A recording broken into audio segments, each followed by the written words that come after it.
Good afternoon. Welcome back to another rendition of the B&H Virtual Event Space. Thank you to Sony for sponsoring today's event.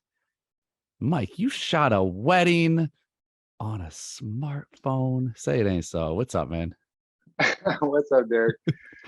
Yeah, I did actually, and it was interesting to say the least.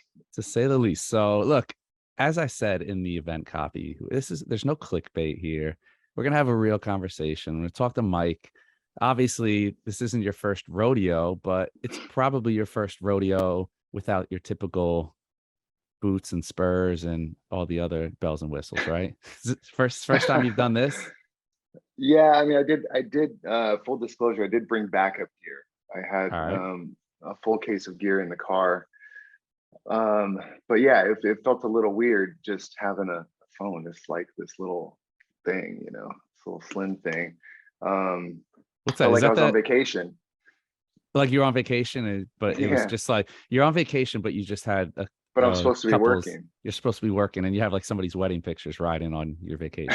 It's kind of like a bad dream, you show up to a wedding and you forgot your camera and you just have a phone. It's kind of a bad dream.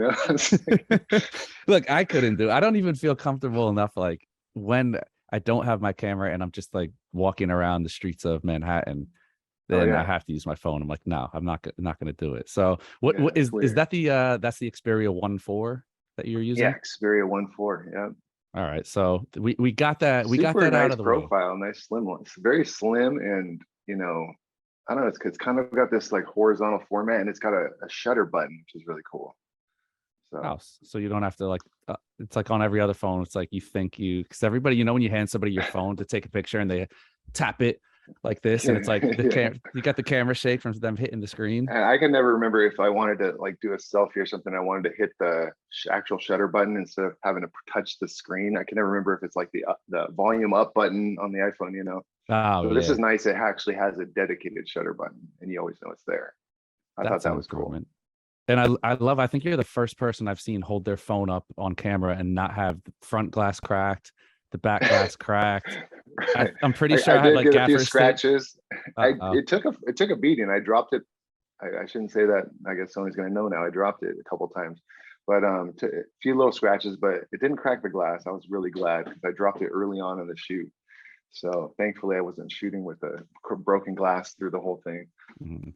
Well, look, for those of you who might just be joining us a little late or who are not aware, this isn't just some dude we just pulled off the street and gave him a phone. This is Sony Artisan of Imagery, Mike Colón. Mike, I guess before we get back into the conversation, tell us a little bit about who you are when you're not out shooting destination weddings on a cell phone. Yeah, thanks. So I mean, I'm a wedding photographer kind of from the start. About 20 years shooting now. Kind of made my name shooting like high profile weddings throughout the years, celebrity weddings, things like that. A lot of destination weddings, going after that really high end client. So that's kind of how I got in with Sony, and I think Sony kind of has me in as a wedding photographer. I shoot a lot of events. Like my main client right now has been Louis Vuitton. So they've been keeping me like super busy even through the pandemic. And there was a little lull there with events and stuff, but they've still kept me busy shooting product and interiors and things like that.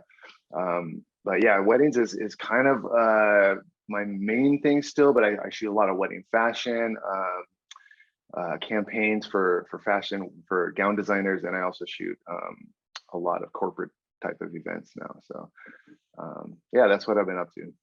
So I got to go here because Cali guy, you got that chill Cali vibe. And we know another Sony artisan who's got that chill Cali vibe, who's quite a regular appearance here on the event space, Chris Orwig. Yeah, And Chris. buddy of mine, and I was talking to him recently, and he was doing like a series of videos, and it's funny because he's like, I can only use my phone. It's a phone photography series that he was doing, Oh some like yeah. some educational stuff. And it's funny, he's like, dude, he's like, I never shoot my phone. And it's in that chill Orwig, like, I never use my phone, like use my camera, like I don't know, it's interesting. So Yeah. you you chill Cali surfer dude. It's like take it I like, miss Chris, man. I used to see him like all the time, and at the Sony events, and we're kicking it back off with I don't know if I'm allowed to say that, but anyways, I'll be seeing him soon. Yeah, I'm looking forward to seeing that dude. He's super cool. I got to get you guys in the same arena right there. I got to come back out to Cali and shoot, but super chill. I know I'd be freaking out. What's the first thing that's going through your head? Obviously, that's like the giant elephant in the room is the gear, the question of gear. So let's jump on that. What's the first thing? What's the first thought that jumps through your mind as you're going to do this? Is it panic? Is it excitement? What's I think a little of both. It's kind of cool to think about, like, I mean, you have your phone in your pocket every day and you're used to shooting it. I think my first reaction was like I've never shot with this phone. I don't know how it works. So I last minute they called me, and Sony called me and wanted me to shoot this elopement with the Xperia, and I was like, I don't know this phone, so send it to me. So they overnighted it to me. I got it, and I had like maybe like 4 or 5 days to play around with it before. So that was my first thing, was like, can I familiarize myself with this phone / camera enough to be able to feel confident shooting a wedding. Like if I had to shoot a wedding on my iPhone, I think I would be like, okay, you're going to get what you're going to get. I don't know how the photos are going to turn out, but at least I know how to use the phone, and I can at least get the best quality images I know possible out of the phone. With Sony's Xperia, I wanted to make sure that I was getting the best quality, because I knew it had more features and professional settings, and you can shoot in RAW, and there's a lot of different modes and things. I wanted to make sure I was getting the best quality for the client. There was their elopement. It's a very special moment that I was capturing. So like, I didn't want to, do them a disservice. I wanted to make sure I got the best quality. That was my first reaction, was the nerves of like making sure I understood the phone, and I wasn't fiddling around with settings and things like that during the shoot, which inevitably you will, whenever you're put on the spot, you're gonna have to fiddle a little bit, but I got through it.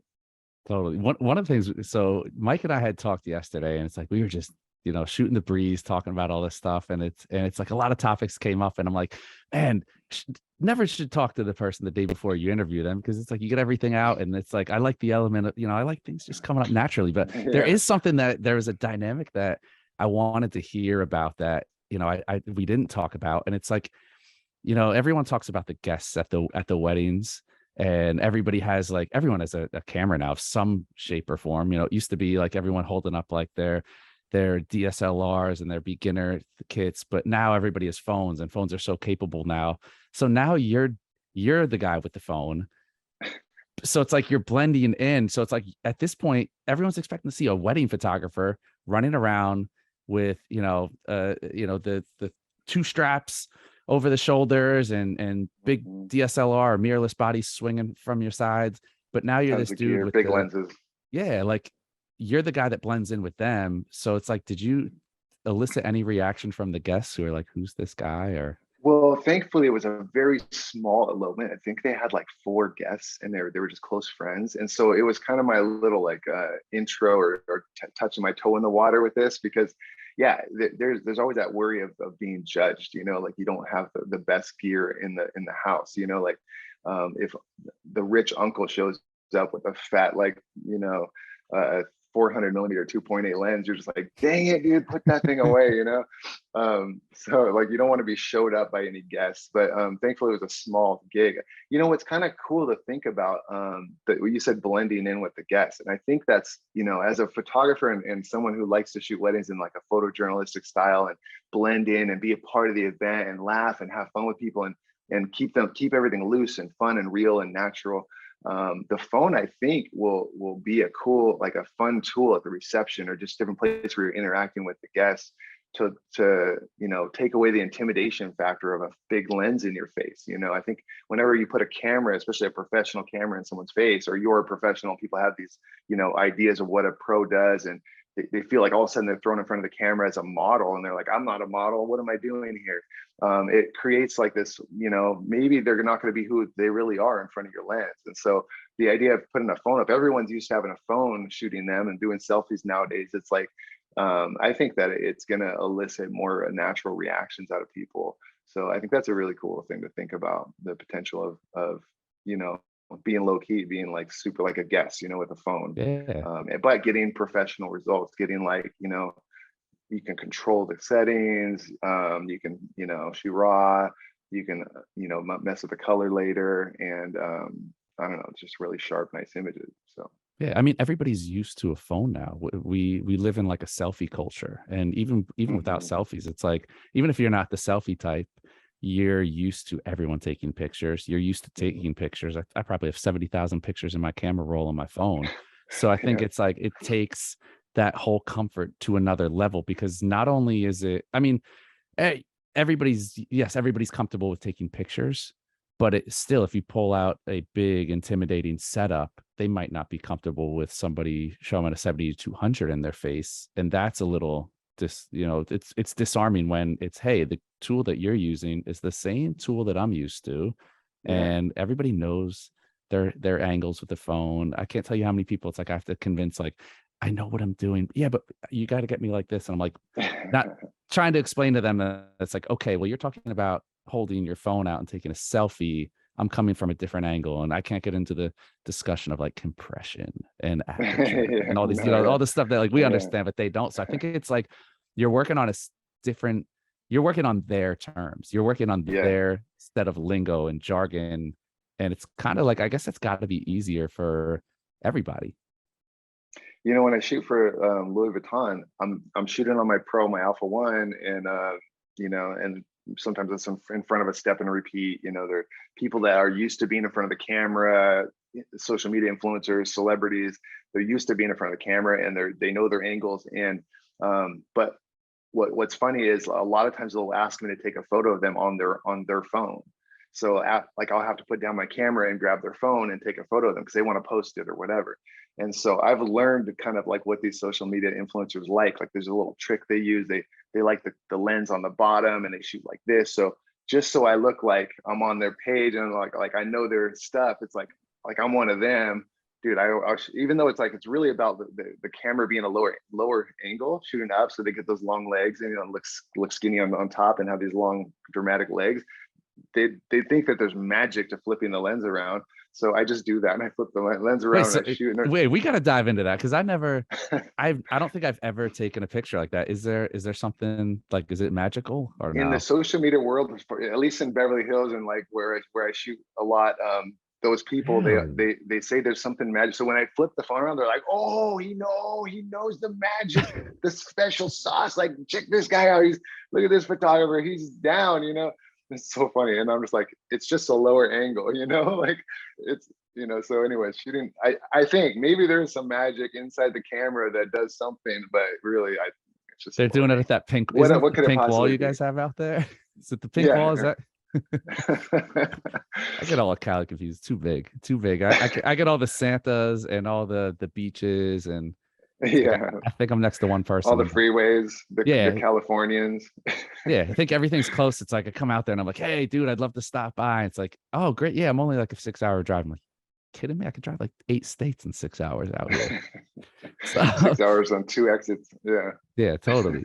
Well, we had a question come in from Tina joining us on Vimeo, and I want to invite all of your questions Oh, in. Really, cool. if We're you guys taking have any questions, huh? questions, definitely get them in. This is your time to find out what you want to know.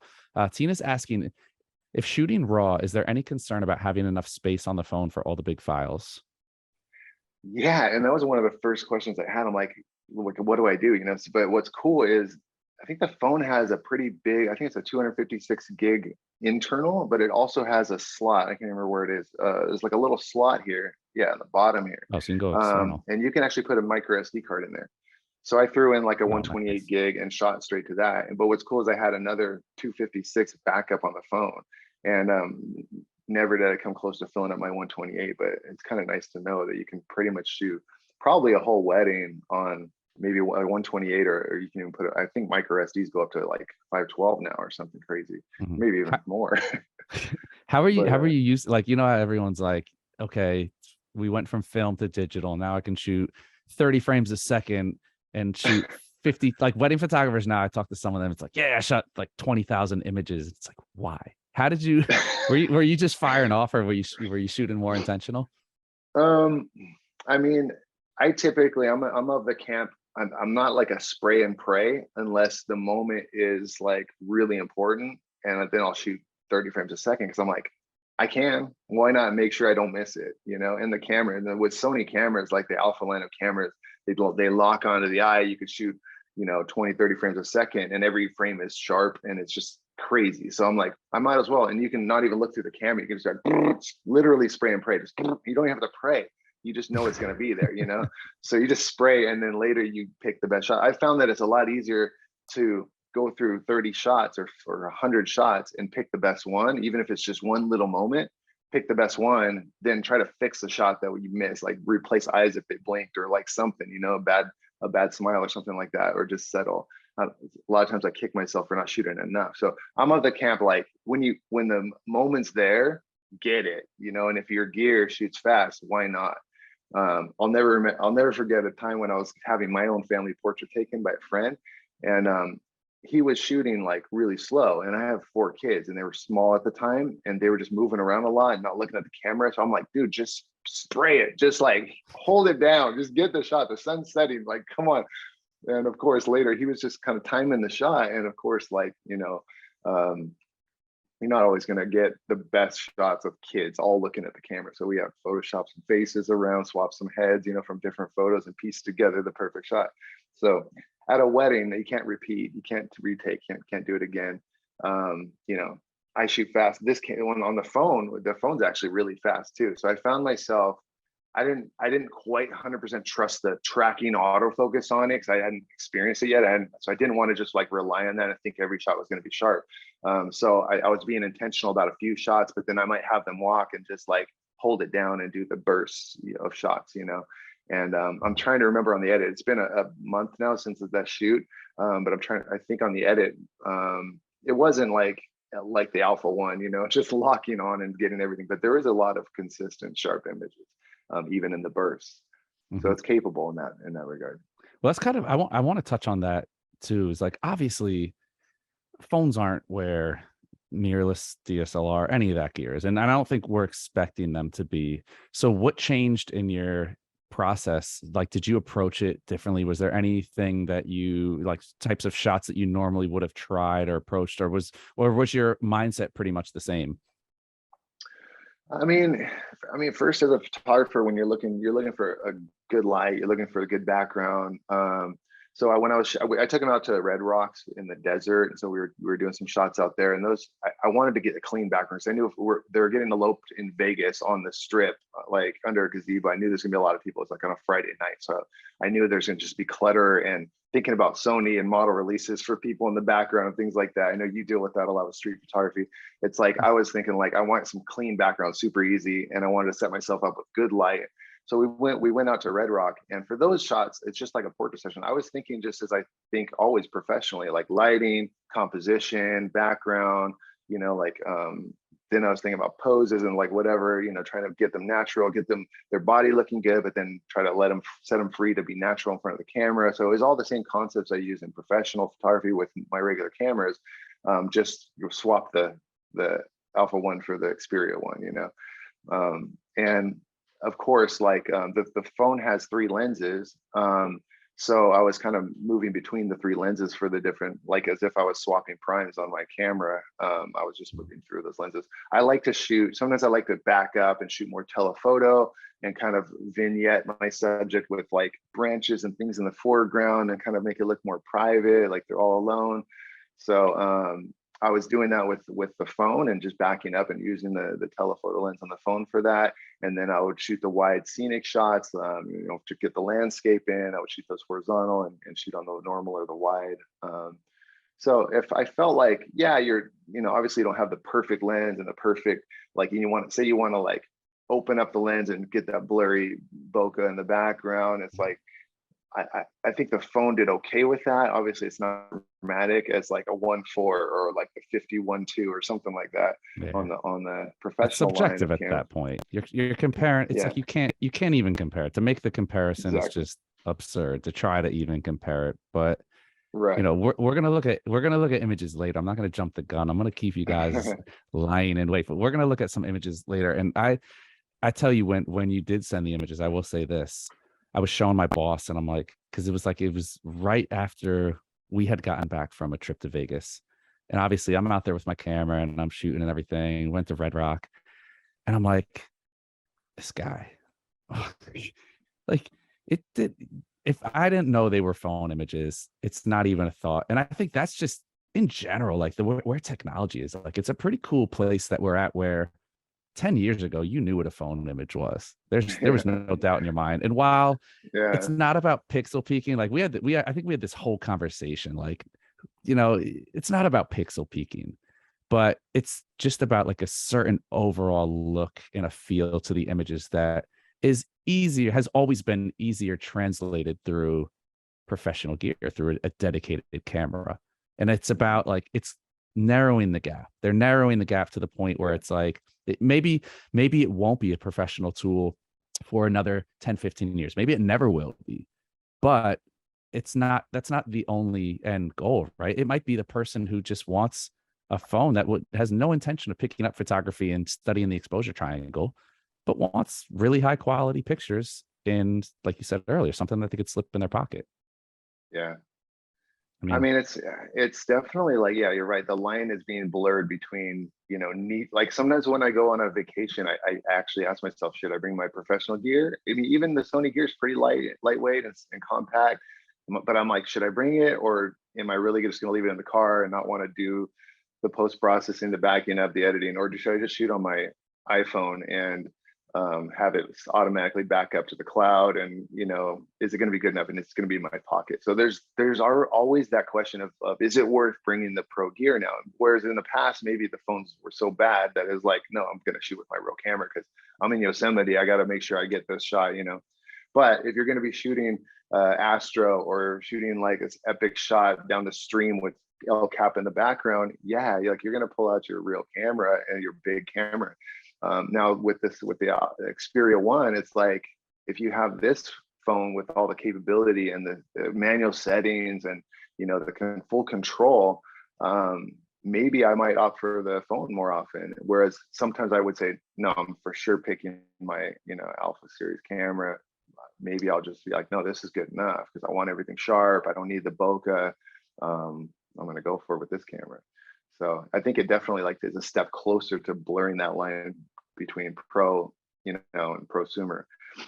And I do find myself wanting, thinking about this phone and what, or this, I don't know if you call it a phone, it's a camera, this slim little camera. it's a device. What it could do for me. Yeah, it's a device. Yeah. I mean, phones now are cameras. They're cameras with the capability of talking, but most people don't even talk anymore. It's all text.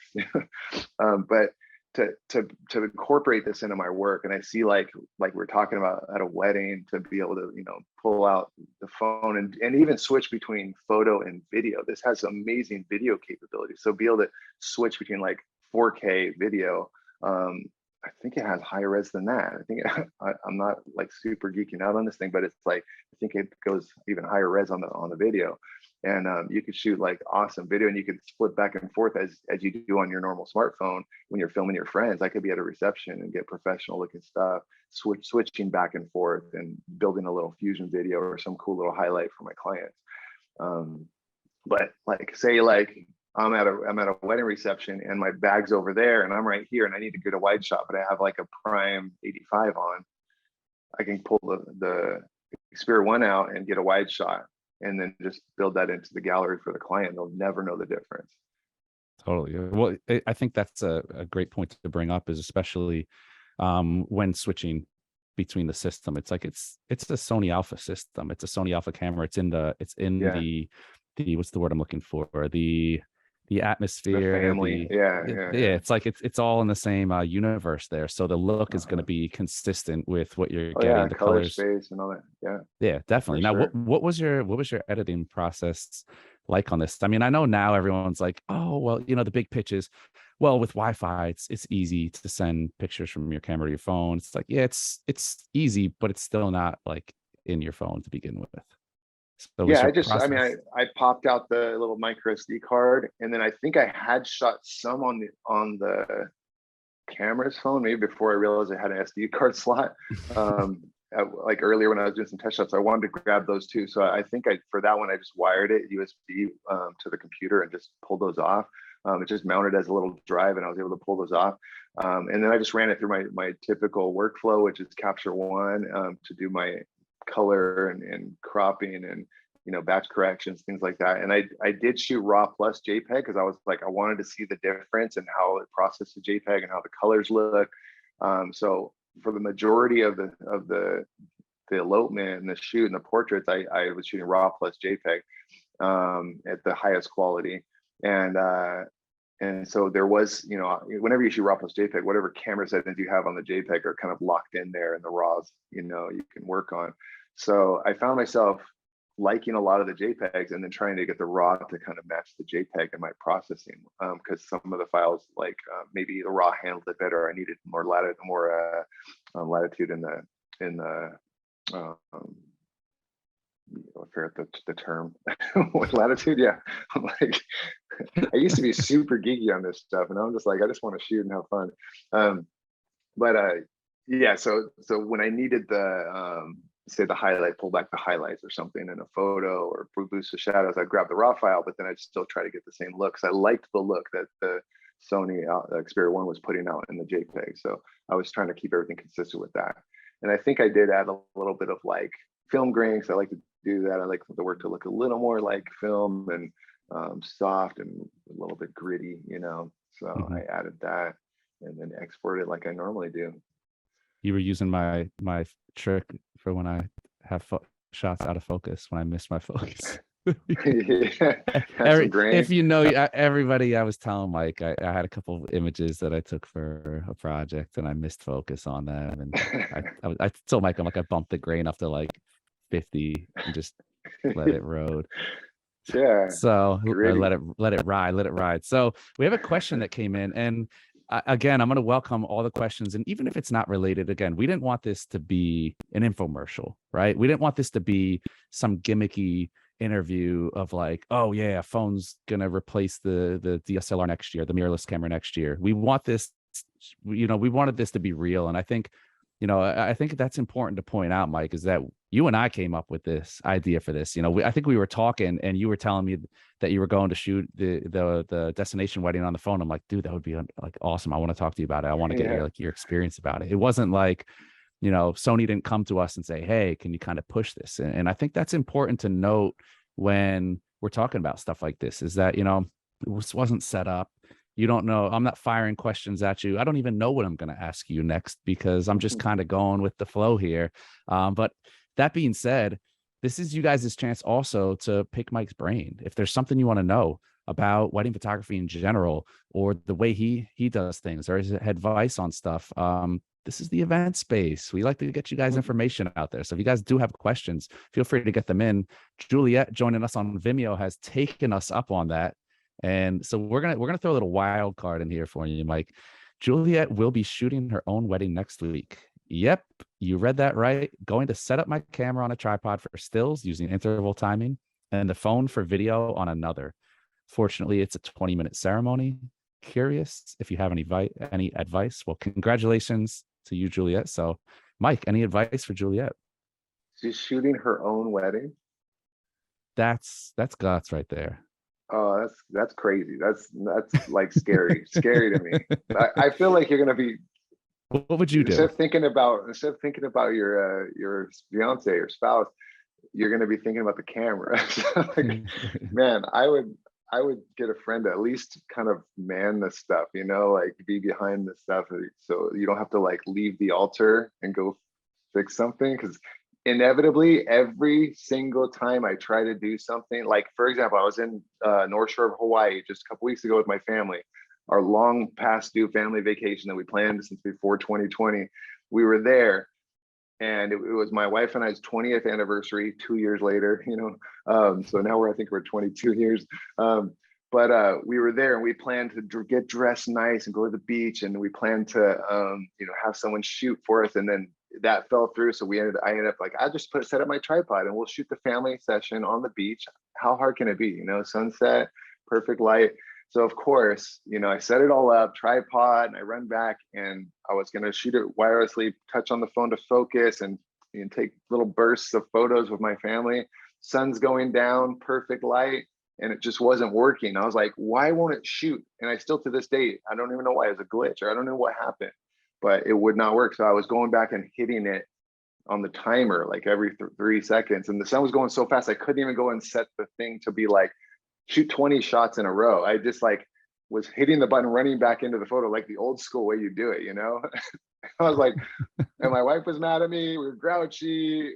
She's like, you screwed this up, and we've been planning this for 3 years now. So anyways, my advice would be don't do it. But if you're gonna do it, have a backup plan, have another camera going, have a friend there, like teach a friend how to do it. But man, if you're a photographer, you know the value of a photographer. Hire somebody. That's my advice. Sorry. Yeah. Man, that scares me to death. Yeah, I mean, it's a big undertaking. I want to see Juliet. I want to see you pop back up, and I would love to see you share them with the event. You know, if you're comfortable, I would be interested. I mean, I think it's so cool. I like when people push the envelope. Yes, scared would be scary. Although I have my own wedding photo issues that I'm still hearing about years from then. But no, I mean, I think it's cool to take on the challenge. You know, I'll throw in my 2 cents. Run with it. I think when, you know, it is what it is. You're accepting a challenge, own it. You know, say, hey, you're a very positive guy. I love it. You know, positive. That's Orwig, man. I've been ever since I linked up with Orwig. It's like, you know, how can I make this, like, how can I turn this into something? How can I? And I think it comes with that mentality of me, you know, running the heavy grain filter on a blurry image that I like. And it's like, pull it off in post, just own it, you know, and it's like when someone makes a joke and you laugh with it and you run with it, it always wears better, right? So I don't know. I think take some selfies, and video phones do 4K video now. Maybe you can pull some stills out of the video.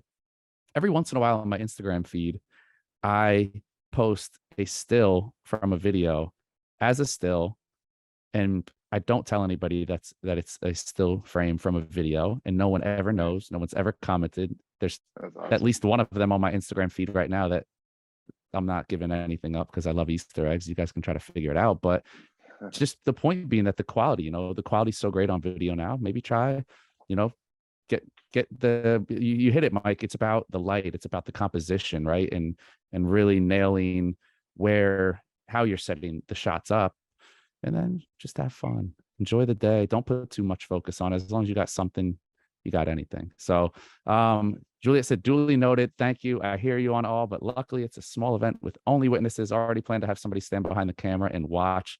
Okay, good. She's got it covered. We don't want to see we don't want to see you in my shoes, Juliet, still getting screamed at about wedding pictures a decade later. Sydney has another question. So Sydney's joining us from right here on Zoom, and Sydney's asking, what settings did you change the most on the phone when shooting the wedding? Was it f-stop, shutter speed, or ISO? Did you see enough impact of, for example, altering f-stop to see a difference? I think I was leaving the f-stop wide open and running the shutter speed. So and I think if I needed more light, then I would, you know, run the ISO. But I was keeping the ISO as low as possible in the outdoor shots and keeping the aperture as wide open as possible, just to get some kind of depth to the image, you know, to have it look, you know, like my other lenses as much as possible. I like that shallow depth. I like kind of, you know, pulling people off the background and getting a soft background. It just, to me, it looks more three-dimensional and like you're standing right there looking at it with your eyes. So yeah, so I think I was running really the shutter speed up and down and kind of keeping the aperture fixed at the widest aperture. And between each lens, I think on the telephoto lens, the aperture shift a little, so I might slow the shutter speed down a little, but really just trying to get the exposure right with the shutter speed. Cool. Now we had another question come in from Courtney joining us on Facebook. Hello, Courtney. What other styles of shooting has had an impact or enhanced the way that you shoot weddings?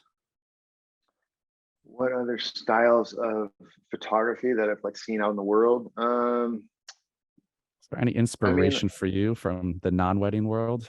Yeah, I mean, I always like looking at fashion work and kind of editorial work. I like looking at fashion editorials, you know, like really edgy kind of stuff. I love black and whites. I love, you know, I get a lot of my ideas from fashion editorials that I see online and in magazines. And I've always done that. I think that pulling in from, outside of the wedding world, pulling in, inspiration from different genres.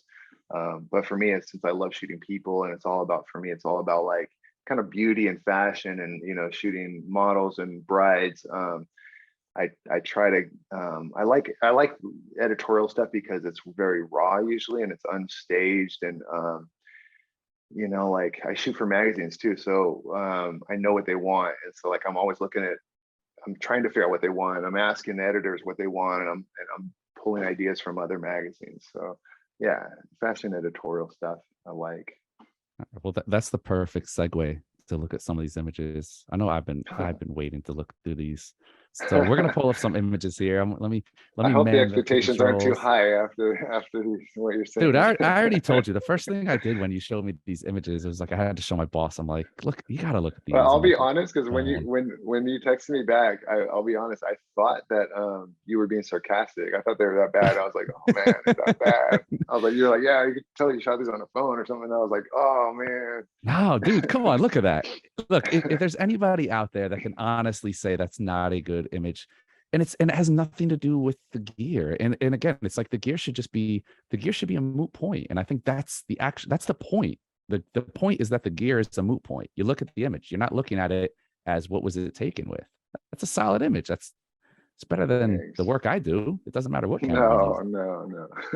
So I will say, because this is B&H, obviously modesty standards, Mike wasn't shooting for us. So I'm gonna give a quick breeze through so you guys can see some of these. I got to keep a little kosher here, but I'm gonna give a quick little breeze through so you guys can just get an idea, so that we're not just blowing smoke, that he's got some gasoline in here. I mean, these are beautiful, man. Beautiful images. Thanks. I was lucky. I had a really attractive couple. They were super sweet and fun to work with.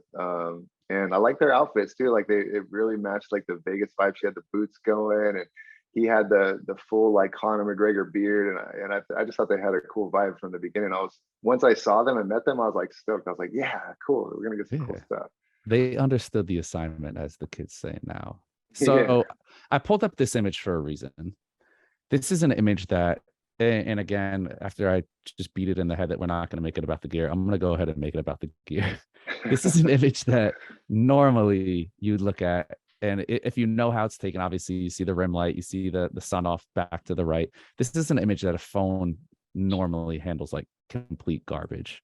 Right. And this is a beautiful shot. And I think that's where, I talk all the time when we'll have like Sony Artisans come on, and it's like, I want to hear about how you tried to prove the technology wrong, and about how you tried to make and see what Sony was made of. And I put this thing in the worst situation possible to see if it really was going to do what they said it was going to do. That's the images I like to look at. So I looked at this image right away, and I'm like, okay, that's tricky light right there. You got all this light flying at your sensor. How is it going to handle it? Yeah, I remember, because I had a videographer kind of filming BTS of this, and that might come out eventually on the Alpha Universe page, the whole BTS of this shoot. Unless they don't like it, I don't know. If Sony doesn't like it, it might never see the light of day. But I had a videographer there, and I remember I was mic'd up, and I remember I was thinking out loud through this whole shoot, and I remember saying like, I'm really impressed with how this phone/camera handles backlighting. Like that's one of the styles that I've always loved, just rim lighting them, separating them from the background, getting a nice soft kind of fill light bouncing off the rocks in front of them. And whenever you have to shoot it like high noon or not an ideal time of day, like not at sunset or at dusk or whatever, when you have to shoot under some bright sun, backlighting them is my kind of go-to to still get flatter and light. And the phone handled it well. Like I was like, yeah, I don't think my iPhone could do this. It was actually surprising to me. So I was stoked on it, and stoked that I was able to kind of stick with my style, especially because the time of day we were shooting, I was like looking for shaded backgrounds, and the sun was like probably, I think it was about 3 o'clock or 2 o'clock in the afternoon, which isn't the most ideal time to shoot out in the desert. Totally. And even like on a zoomed in shot on here, again, back to the gear, everybody gets caught. I feel like we're like obsessed with shallow depth of field. And look, I shoot wide open a lot of time. It's not really so much about a discernible shallow depth of field. It's more about like the subtlety of it. But this is perfect proof right here, where when you shoot with a rich, deep depth of field, you have to be more intentional with every image. You have to pay attention to what's in the frame because everything's in focus more. And I think it makes you a more detail oriented and ultimately better photographer. Yeah, I'm noticing the rocks in the background kind of off her back behind her hair there. And I'm like, I want to blur that off. I want to go in there and Photoshop, blur that back, you know.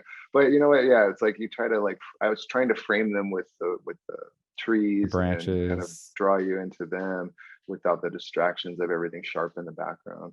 See, I didn't even notice the rocks, but now that you pointed them out, You it's don't like want to they say, blur them, right?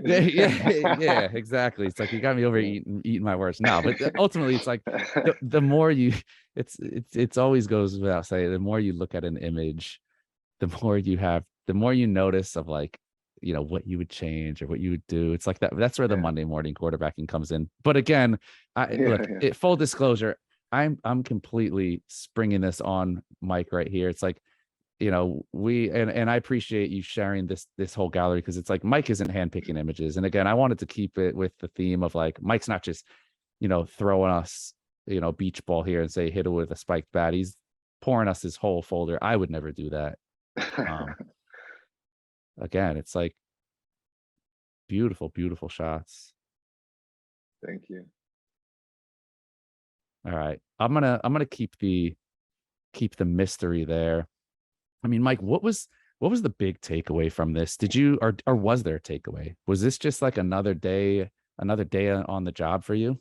You know, I thought this was going to freak me out. I thought this was going to be like, oh no, this is like blurring the lines or lowering the barriers to entry, and everyone's going to buy this phone and then put me out of business. You know, like I thought that was going to be the experience, but I think what the real experience was is that honestly, it doesn't matter what gear you have.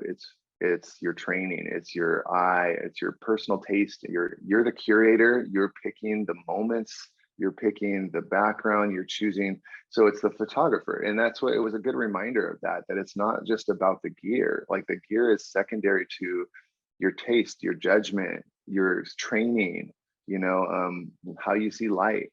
How you interact with people, how you pose them, or how you get them relaxed in front of a camera, and what you see with your eyes and your taste and judgment. So yeah, it was kind of cool because I was like, you know what, I'm going to be in business for a while. I think it does come down to that, and it reminded me of that. So with my phone, I was thinking when I was shooting with Xperia 1, I remember thinking like specifically, I'm still using everything I've learned in my career, all the experience I've had. I'm still using it, even though it's with a phone. So it's like, no, you can't just replace that by giving someone the phone and letting them go shoot. And maybe some people will be fooled into doing that and be like, hey, I just buy this phone and give it to my friend and have them shoot my wedding. It's going to have amazing photos. Probably not. They're probably not going to get the best results. So it still comes down to the photographer.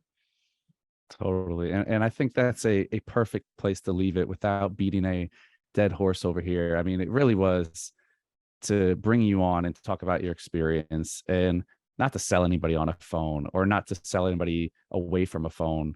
It is what it is. It's a tool, right? It's a tool Mm-hmm. in your tool bag.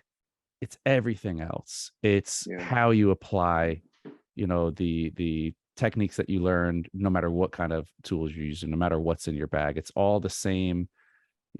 It's f-stop, it's ISO, it's shutter speed, it's composition, it's color theory. It's all these things that apply across the board.